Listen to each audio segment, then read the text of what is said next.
Welcome to the Bottom Line. I'm Pastor Rick Utze from Maranatha Community Fellowship in Plain City, Ohio. There was a study done recently that studied the headlights of 31 models of cars.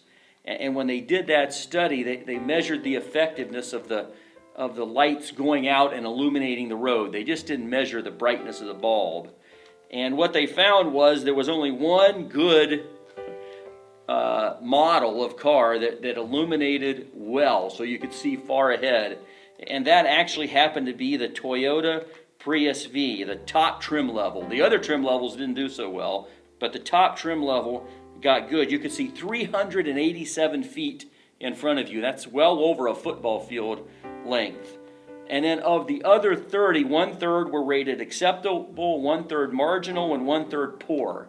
So that isn't very good. The worst one was only 128 feet. That's like 1/3 of the good one. And so as we look at these car manufacturers, you want a car that illuminates well, that the light goes out, that you can see where you're going. And as I was thinking about that in our walk with Jesus Christ, Jesus said in John 8:12, it says, "And again Jesus spoke to them, saying, I am the light of the world. Whoever follows me will not walk in darkness, but have the light of life." And then, Jesus Christ is the light, right? He says, I am the light of the world. And we're going to have light, when we walk. We're not going to walk in darkness. We're not going to stumble over all the pitfalls that are in the path, because we're going to be able to see them when Jesus Christ is lighting the way. When we're in His Word, we're abiding in Him.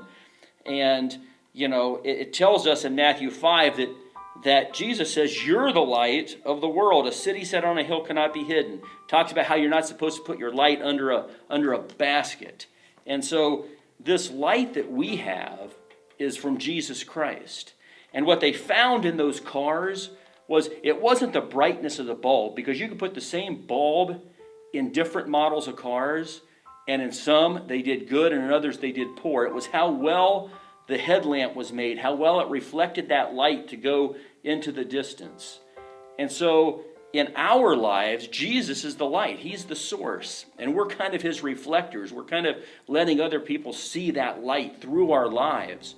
And so as we walk through life, others are supposed to be able to see us and the things we do. We're supposed to be like Jesus. And His Word is supposed to light the path so that we can see where we're going, so we act like Jesus, so we give good testimony to Jesus, so we please Jesus Christ. And here's the bottom line. If Jesus Christ were to come down and do a study of our lives, of the church you go to, of the church here at Maranatha, of each of us, how effective would we be? Would we be in the good category, where there's a bright light that we can see the way and people can see Jesus Christ through us? Or would we be just acceptable or poor or marginal? And so as we walk through life, let's let our light shine for Jesus and not be under a bushel. Thank you, and I'll see you next time on The Bottom Line.